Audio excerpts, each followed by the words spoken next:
dia sampelnya difurnis atau diabukan seperti itu. Kemudian dari sampel yang telah difurnis tadi, barulah kemudian diaspirasikan. Biasanya dia dilarutkan seperti itu menggunakan pelarut tertentu. GFAS ini dapat mengatasi kelemahan dalam sistem nyala seperti sensitivitas, jumlah sampel, dan juga banyakan sampel. Dengan metode tanpa nyala ini ada 3 tahap atomisasi ya. Yang pertama, tahap pengeringan atau penguapan larutan yang menggunakan furnis tadi. Kemudian yang kedua, tahap pengabutan atau penghilangan senyawa-senyawa organik. Dan yang ketiga adalah tahap atomisasi. Atomisasi tanpa nyala ini dapat mendeteksi logam-logam seperti HF, Nd, HO, La, Lu, Os, Br, Re, Sc, Tau, W, Y, dan Zr atau zirkon. Kurang lebih sama untuk skema AAS-nya. Kemudian kita akan berfokus pada HCl atau Hollow Cathode Lamp, yang mana di sini dia berperan sebagai sumber cahaya yang akan mengeluarkan cahaya dengan energi atau frekuensi yang telah tertentu ya. HCl ini merupakan salah satu alasan kenapa AAS ini juga merupakan metode analisis yang sangat selektif, dikarenakan lampu HCl sendiri dia sudah tertentu gitu. Jadi kita pemilihan lampu HCl itu tentu memperhatikan sampel yang kita gunakan itu jenisnya apa. Lampu HCl terdiri dari katoda cekung yang silindris yang terbuat dari unsur yang akan ditentukan atau campurannya atau alloy, dan terdiri dari anode yang terbuat dari tungsten. Untuk mekanismenya sendiri, elektroda-elektroda yang berada dalam tabung gelas dengan jendela quartz, karena panjang gelombang emisinya berada pada daerah ultraviolet. Tabung gelas tersebut dibuat bertekanan rendah dan diisi dengan gas inert. Gasnya bisa argon atau Ne. Nah, kedua elektroda ini diberikan beda voltase yang cukup tinggi sehingga atom gas pada anoda dapat terionisasi. Kemudian ion yang terbentuk, ion positif ini dipercepat ke arah katoda, dan ketika menabrak katoda, dia menyebabkan beberapa logam pada katoda terpental dan berubah menjadi uap. Nah, atom yang teruapkan kemudian tereksitasi ke tingkat energi elektron yang lebih tinggi. Nah, karena pada keadaan tereksitasi tentu atom tidak stabil, maka dia akan mencari kestabilannya dengan mengemisikan energi dan kembali ke ground state, dan memancarkan energi dengan panjang gelombang yang karakteristik untuk unsur katoda tersebut. Nah, berkas yang diemisikan tersebut bergerak melalui nyala. Jadi berkas yang diemisikan tersebut ya menjadi energi cahaya yang akan bergerak melalui nyala dan diabsorb oleh sampel. Berkas dengan panjang gelombang tertentu yang dipilih dengan monokromator diserap oleh uap atom yang ada dalam nyala yang berasal dari sampel. Nah, biasanya sinar yang diabsorpsi paling kuat itu adalah sinar yang berasal dari transisi elektron ke tingkat eksitasi yang terendah. Nah, sinar ini disebut dengan garis resonansi. Biasanya sumber radiasi lain yang juga bisa digunakan adalah electrodeless discharge lamp.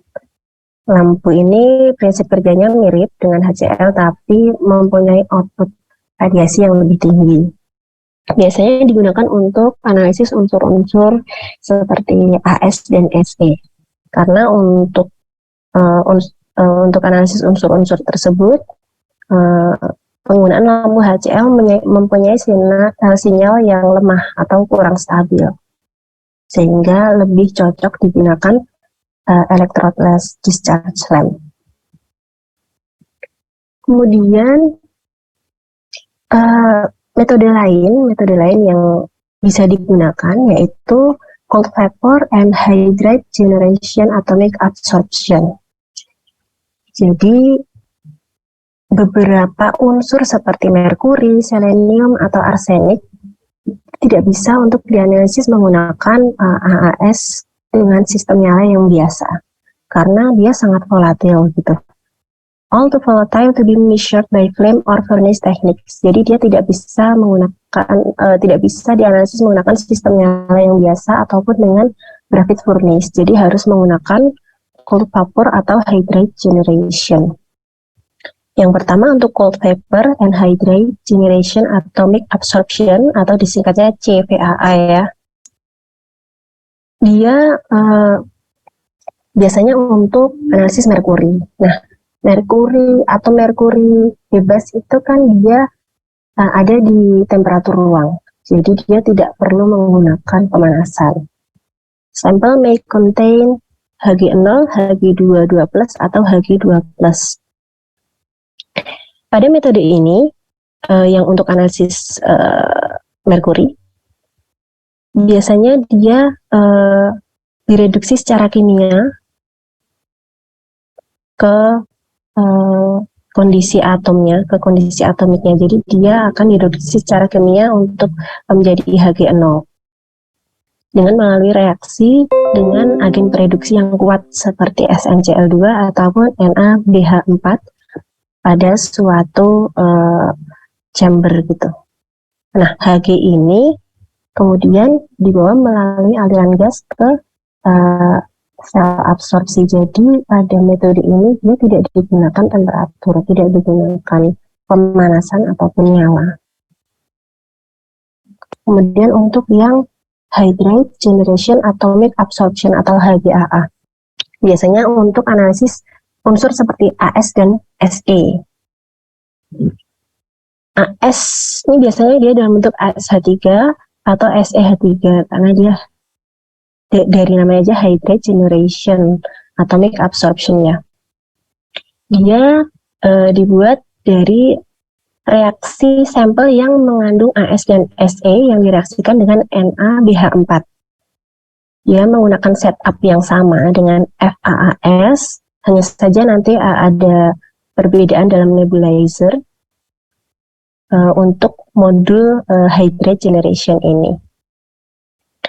Sampel direaksikan dengan agen pereduksi NaBH4, kemudian dibawa dengan menggunakan gas inert ke sel pada jalur cahaya seperti pada FAS begitu. Nah, bedanya dengan CVAA atau cold vapor tadi, produknya itu bukan atom yang bebas, bukan yang bermuatan nol, tapi produknya adalah ASH3 atau SeH3 yang tidak dapat diukur. Jadi sampel sel ini harus dipanasi untuk mendisosiasi hidridanya untuk bisa menjadi atom yang bebas, yaitu AS0 dan Se0. Semakin tinggi efisiensi dari sampling, maka dia akan berkorelasi dengan semakin rendahnya limit deteksi. Gitu.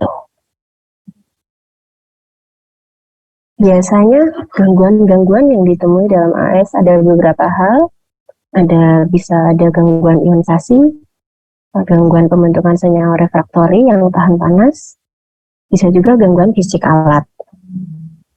Yang pertama, untuk gangguan ionisasi, biasanya ini terjadi pada unsur-unsur alkali atau alkali tanah dan beberapa unsur yang lain karena unsur-unsur tersebut mudah terionisasi dalam nyala. Kemudian dalam analisis dengan AS, yang diukur itu adalah emisi dan juga serapan atom yang tidak terionisasi. Jadi atom yang ada di ground state tadi ya yang menyerap energi. Nah, oleh sebab itu, dengan adanya atom-atom yang terionisasi dalam nyala, tentu dia akan mengakibatkan gangguan sinyal yang ditangkap oleh detektor. Gangguan ini bukan gangguan yang sifatnya serius, karena hanya akan berpengaruh pada sensitivitas dan linearitas saja. Namun, hal ini dapat diatasi dengan menambahkan unsur-unsur yang mudah terionisasi ke dalam sampel. Sehingga unsur-unsur yang mudah terionisasi tersebut akan menahan proses ionisasi dari unsur yang akan dianalisis, seperti itu. Kemudian gangguan fisik alat. Gangguan fisik ini adalah istilah untuk gangguan yang disebabkan oleh semua parameter yang dapat mempengaruhi kecepatan sampel untuk sampai ke nyala dan terjadinya atomisasi yang sempurna. Parameter-parameter tersebut diantaranya adalah kecepatan alir gas, berubahnya viskositas sampel akibat temperatur atau solvent, kandungan padatan yang tinggi, dan juga perubahan temperatur nyala. Nah, gangguan ini biasanya bisa dikompensasi dengan lebih sering membuat kurva kalibrasi atau standarisasi. Kemudian gangguan yang terakhir yaitu terbentuknya senyawa refraktori. Pembentukan senyawa refraktori ini bisa diakibatkan oleh reaksi antara analit dengan senyawa kimia tertentu, biasanya anion, yang ada dalam larutan sampel sehingga terbentuk senyawa yang tahan panas. Nah, contohnya jika kita memiliki fosfat, dia bisa bereaksi dengan kalsium membentuk kalsium pirofosfat atau Ca2P2O7.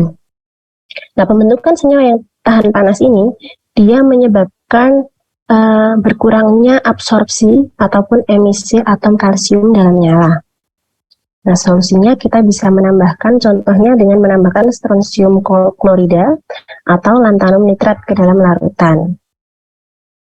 Kedua logam ini, dia lebih mudah bereaksi dengan fosfat dibandingkan dengan kalsium. Sehingga reaksi antara kalsium dengan fosfat dapat dicegah atau diminimalkan karena dia akan bereaksi dengan kedua logam yang kita tambahkan tadi. Kemudian yang kedua, kita bisa menambahkan EDTA yang berlebih. EDTA dia bisa membentuk suatu kompleks kelat dengan kalsium, sehingga pembentukan senyawa refraktori dengan fosfat dapat dihindarkan. Selanjutnya, kompleks kelat tersebut dapat kita disosiasi dalam nyala menjadi atom netral, sehingga dapat maksimal dalam menyerap sinar. Gangguan yang lebih serius itu bisa terjadi jika unsur-unsur misalnya Al, Ti, Mo, dan V itu bereaksi dengan O dan OH dalam nyala, sehingga bisa terbentuk logam oksida dan hidroksida yang tahan panas. Nah, solusinya kita bisa menaikkan temperatur nyala, sehingga nyala yang umum digunakan dalam kasus semacam ini adalah nitrous oxide, karena temperatur nyalanya lebih tinggi. Seperti itu.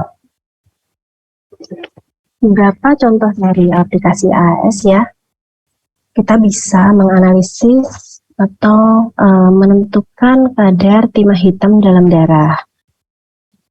Darah ditreatment dengan TCA, trichloroseptic acid, untuk mengendapkan protein, kemudian disentrifuge. Nah, pH dari filtrat dibuat menjadi 3, kemudian ditambahkan dengan APDC dan PB yang diekstrak dengan MIBK sebagai kelat BAPDC2. Nah, hasil dari ekstraksi ini kemudian diukur absorbensinya untuk PB dalam kandungan darah tersebut dengan AAS menggunakan nyala udara asetilen. Kemudian contoh aplikasi yang lain yaitu untuk penentuan seng atau ZN dalam tumbuhan, di mana ZN ini adalah unsur runut esensial dalam tumbuhan. Untuk prosedurnya, yaitu beberapa gram sampel dari tumbuhan yang telah dikeringkan, digerus, kemudian diabukan pada krusilika selama semalam. Nah, abu yang diperoleh kemudian dilarutkan dengan HCl dan dikeringkan. Endapan yang diperoleh dilarutkan ke dalam HCl encer, kemudian disaring. Selanjutnya, absorbensi Zn dalam larutan ini diukur dengan AAS. Kemudian kita juga bisa melakukan contohnya analisis tembaga dalam air laut. Beberapa elemen dalam air laut ini berada dalam tingkat ppb atau lebih rendah. Nah, oleh karenanya kita harus membuat larutan tersebut lebih pekat sebelum dianalisis. Misalnya seperti CU dalam air laut itu 1-25 ppb. Tentu jika menggunakan AS dia akan sulit untuk terbaca ya, sehingga harus dipekatkan terlebih dahulu. CU dalam air laut dapat ditentukan dengan AS. Setelah diekstrak sebagai kompleks APDC pada pH kurang lebih 3. Nah, pelarut yang digunakan yaitu metil N-amil keton yang kelautannya cukup rendah di dalam air.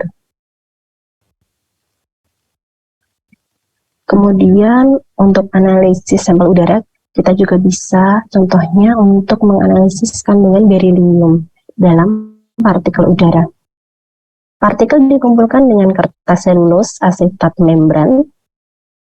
Nah, kemudian filter ini kemudian diabukan pada suhu rendah. Nah, abu yang diperoleh kemudian dilarutkan dalam HCl encer. Kemudian diukur dengan AAS.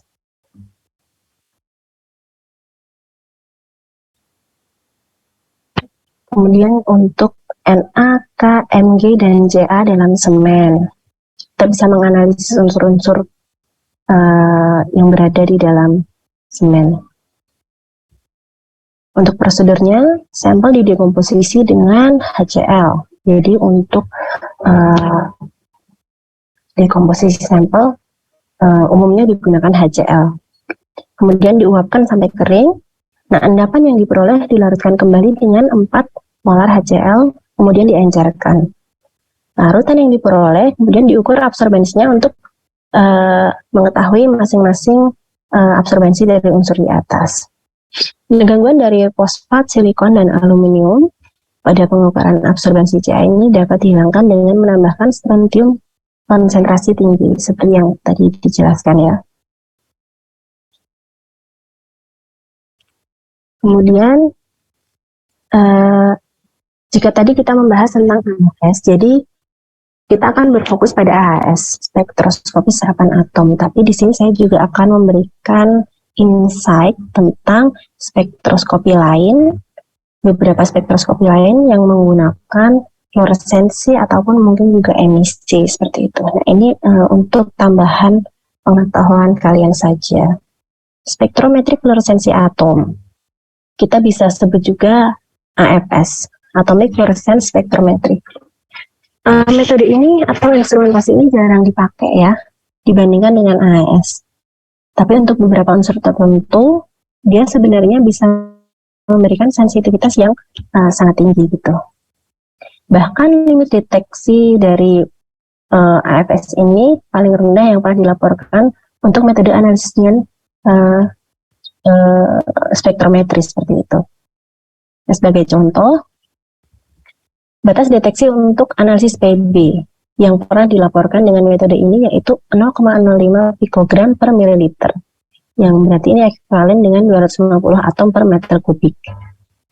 Prinsip dari fluoresensi atom mirip dengan fluoresensi molekul ya, yang melibatkan eksitasi uap atom oleh sumber radiasi, kemudian dia diikuti dengan diaktifasi dengan memancarkan energi radiasi. Radiasi yang dipancarkan itulah yang kemudian diukur dengan AFS dan dikorelasikan dengan konsentrasi larutan sampel.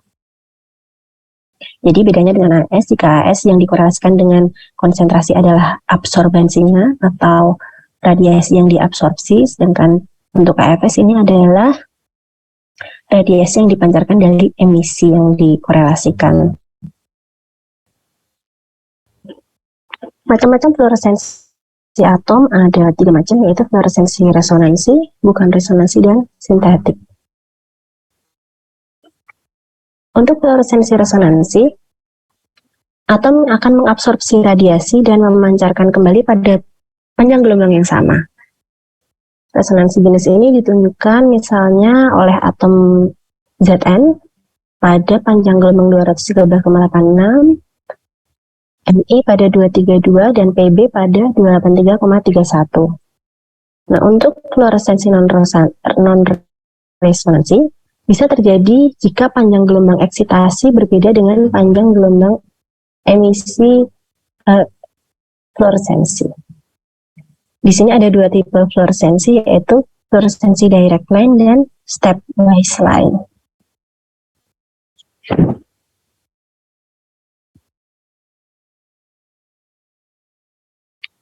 Untuk fluoresensi direct line, atom tereksitasi oleh sumber radiasi dan mengalami transisi radiasi secara langsung ke tingkat metastabil yang terletak sedikit di atas tingkat energi ground state. Jadi atom tereksitasi, kemudian dia tereksitasinya itu hanya sedikit di atas tingkat energi ground state yang kita sebut sebagai kondisi metastabil. Contoh fluoresensi jenis ini ditunjukkan oleh absorpsi pada 283,31 oleh Pb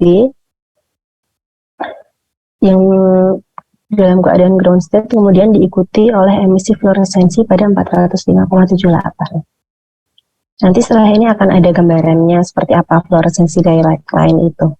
Kemudian untuk fluoresensi step baseline ditandai dengan adanya perbedaan garis eksitasi dan emisi pada level energi eksitasi. Nah, dalam keadaan normal itu, atom yang tereksitasi itu dia akan kehilangan sebagian energinya karena adanya tumbukan dengan molekul lain dalam nyala yang diberikan, dan kemudian kembali ke keadaan ground state dengan memancarkan radiasi fluoresensi. Contoh fluoresensi tipe ini yaitu eksitasi atom Na yang kemudian mengalami fluoresensi stepwise line. Kemudian fluoresensi sintetik terjadi jika suatu atom memancarkan radiasi fluoresensi setelah mengalami aktivasi tumbukan yang ditimbulkan oleh atom lain yang berada dalam keadaan tereksitasi.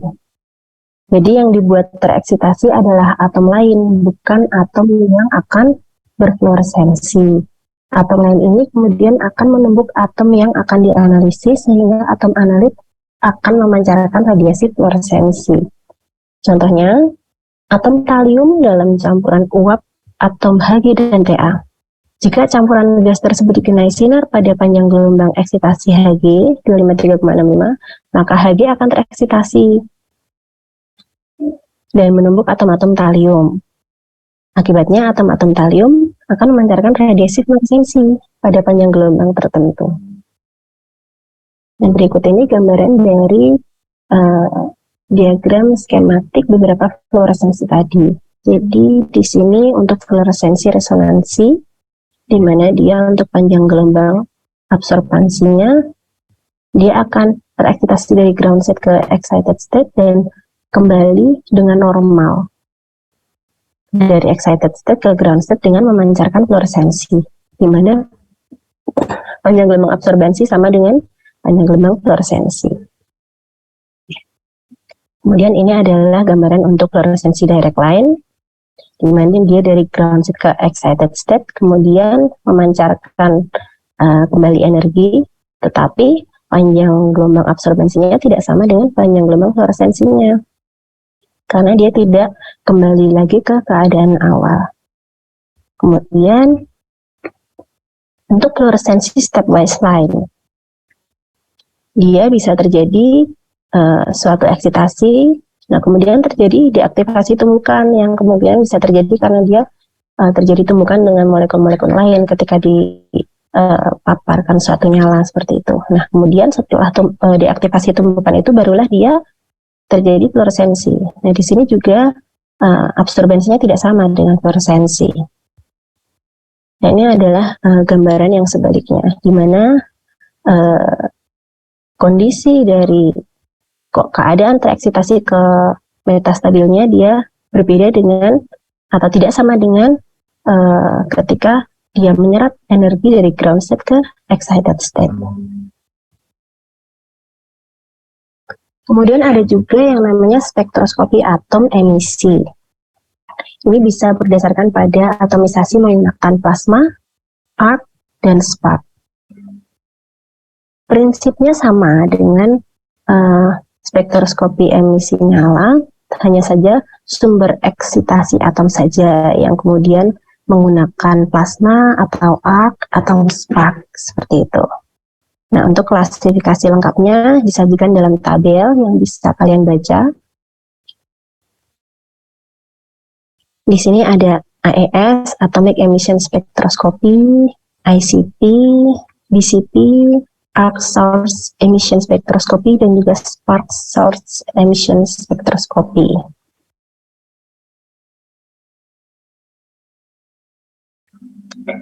Untuk spektrometri emisi nyala pada umumnya, itu dia tentu didasarkan pada emisi atom, bukan pada absorpsi. Di sini, temperatur yang tinggi dari nyala itu menjadi pilihan, karena atom yang berada pada keadaan tereksitasi menjadi lebih banyak, dan dengan demikian radiasi emisi yang diperoleh akibat turunnya kembali atom ke keadaan dasar menjadi lebih besar, sehingga metodenya menjadi lebih sensitif. Karena mau nggak mau kita akan memerlukan temperatur yang lebih tinggi dalam spektrometri emisi nyala ini.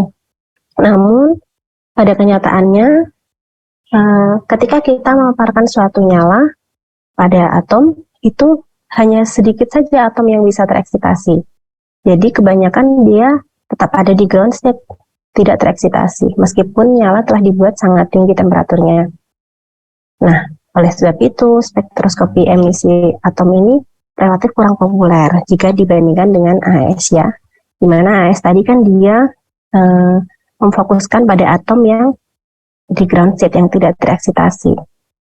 Sedangkan untuk spektroskopi emisi ini kan dia sangat membutuhkan terjadinya suatu absorpsi dan kemudian emisi.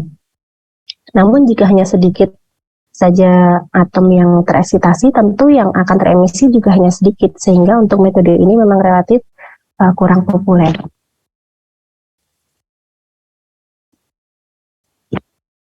Nah,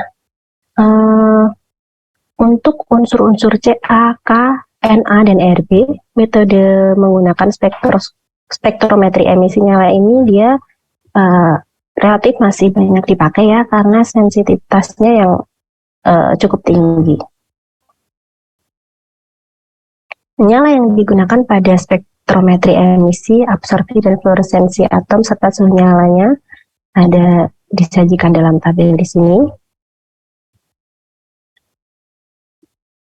Ya, untuk materi hari ini sudah selesai. Nanti bisa kita lanjutkan dengan diskusi. Mungkin teman-teman bisa scan barcode ini untuk presensi.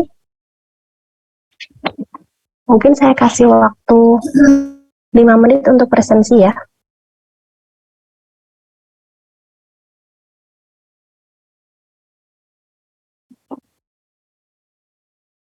Halo, apakah bisa di-scan barcode-nya?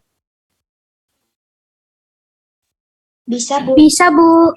Ya, nanti saya kasih waktu 5 menit. Habis itu kita lanjutin diskusi ya.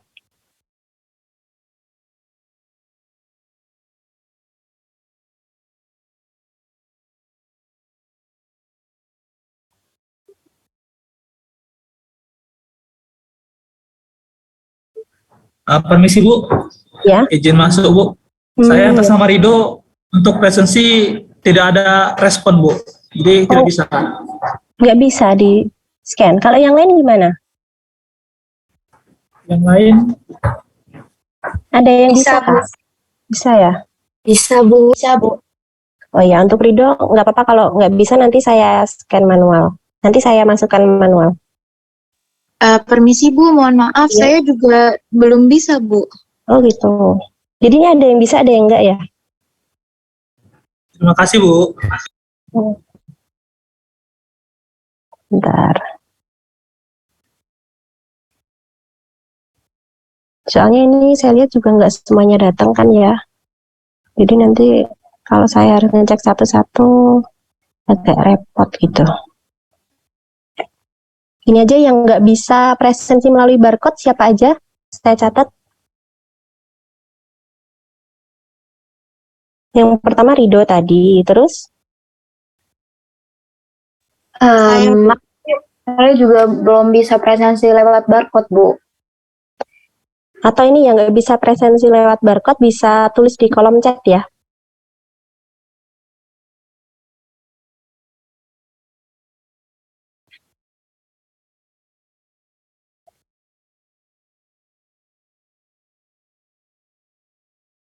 Bentar.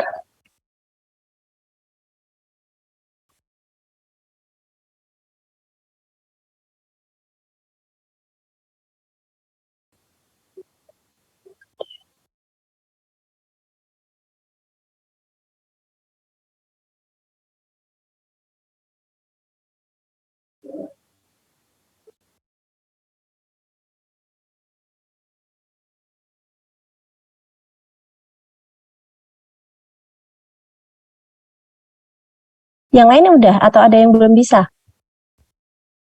Selain Desalsa Rido, Nur Oktaviani, Katarina, oh banyak yang nggak bisa ya.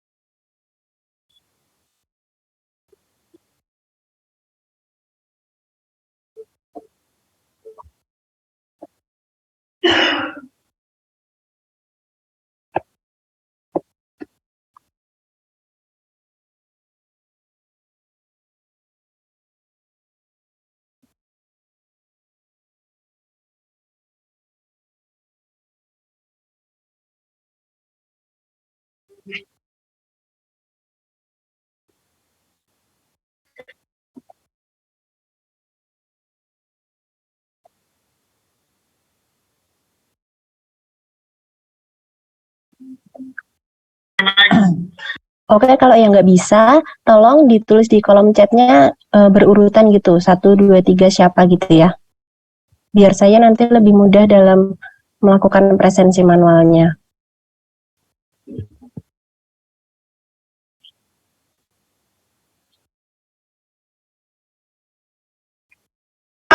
Izin masuk, Bu. Iya. Mohon maaf, Bu. Saya atas nama Dika Bakti. Tapi yang bilang di chat grup itu bukan saya, Bu. Saya sudah absen melalui Adlink, Bu. Oh. Iya, jadi mungkin teman saya usil, Bu. Iya, oke, nggak apa-apa. Ya, baik, terima kasih, Bu. Ya, untuk yang nggak bisa tolong ditulis. Saya tunggu sampai pukul 11:05 ya.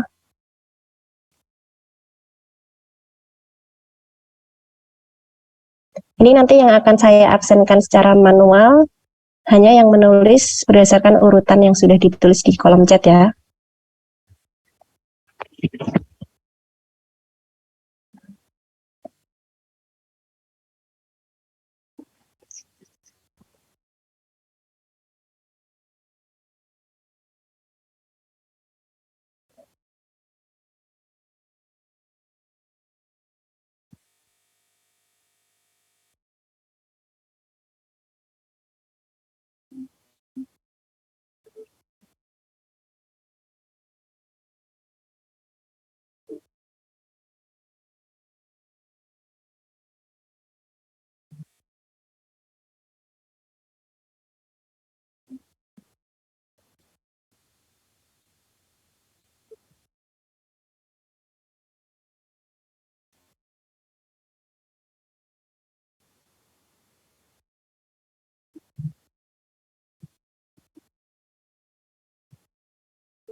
Barcode-nya perlu saya share ulang nggak?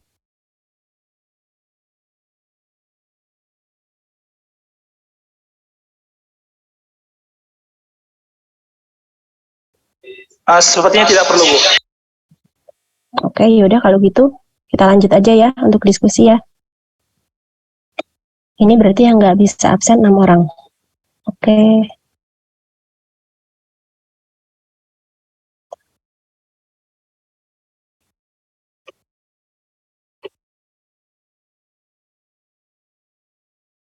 Ya, mungkin dari teman-teman ada yang ingin ditanyakan atau didiskusikan, dan saya jawab semampu saya. Kalau nggak bisa, saya tampung dulu. Kemarin udah praktikum ya soalnya ya?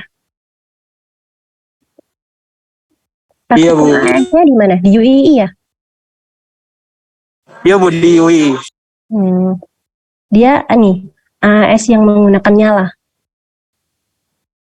Iya, Bu. Kalian analisis apa? CU, Bu. Oh, CU. CU yang sudah dalam bentuk larutan gitu? Jadi udah ini ya, udah tertentu gitu ya, bukan yang dari proses ngambil dari apa gitu. Jadi udah disediakan gitu kan? Iya Bu, sudah disediakan. Oh ya, ini teman-teman itu yang praktikum di UII nanti udah dapat sertifikat atau lisensi gitu ya? Enggak, Bu. Enggak. Saya dengar kok dapat ya? Kami juga dulu dengarnya dapat sih, Bu. Heeh. Tapi belum Habis sampai itu, sekarang. habis itu infonya beda lagi Bu, di PHP kan Bu. Loh, gimana?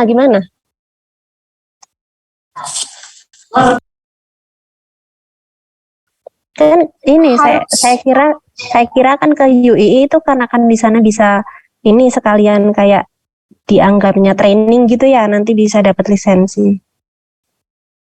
Harus Dulunya gitu, ujian Bu. kompetensi dulu Bu. Oh, jadi nanti kalau mau ini berarti kalian lanjut ada ujian kompetensinya gitu ya? Iya bagi yang mau Bu. Oke. Ya, mungkin ada yang mau didiskusikan atau enggak? Atau ada bagian yang kurang jelas di mana gitu?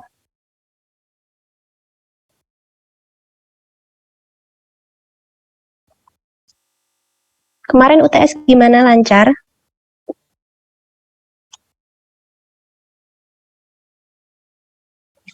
Aman, Bu. Lancar Bu. Soalnya dari Budita susah-susah enggak? Susah Bu. Alhamdulillah sangat susah Bu. Nah, nanti kan dari Waktunya saya, yang nggak cukup. oh waktunya nggak cukup, banyak gitu.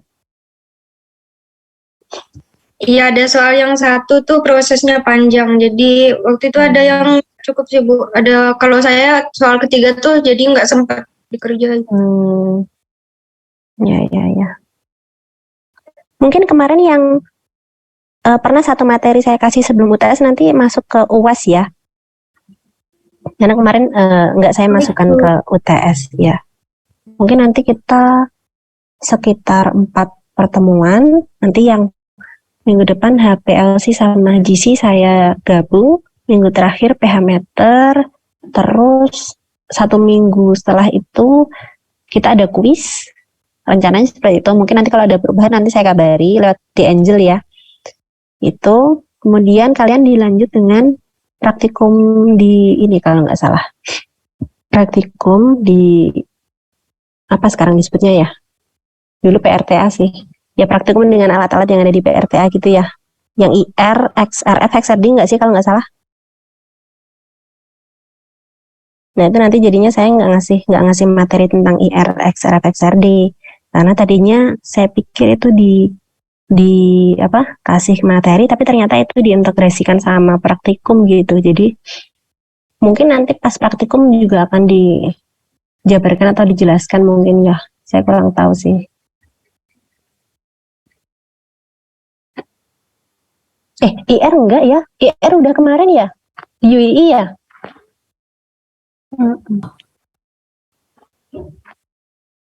Belum. Pokoknya kami sisanya yang di sini FTIR, XRF sama SRD Bu. Oh FTIR juga? FTIR? Oh FTIR di ini? Di Poltek? Iya Bu. Ya. Ya? Gimana? Ada yang mau tanya tadi?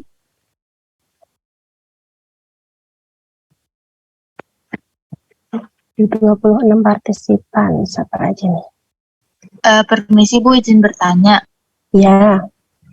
Mungkin setelah kelas selesai materinya bisa dibantu di-upload di Adlink Bu, atau mungkin diberikan ke ketua kelas kami? Oh iya, oke. Iya, nanti pasti saya kirim. Kemarin belum saya upload juga sih di Adlink, cuman yang materi kemarin sudah saya kirim ke di Angel ya, sudah di-share kan?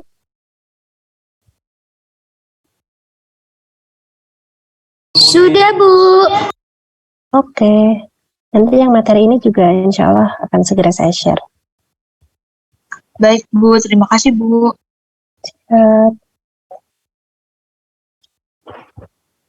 Gimana, nggak ada yang ini? Nggak ada yang mau ditanyakan? Kalau udah, kelas saya cukupkan ya. Ya, Ibu, gimana? maaf. Yang tadi kuis tadi 1 minggu sebelum UAS ya Bu? saya tuh kurang paham nanti apakah UAS itu setelah kalian selesai praktikum. Pokoknya kuis itu di pertemuan kelima saya. Insya Allah di pertemuan kelima. Kalau ini pertemuan kedua.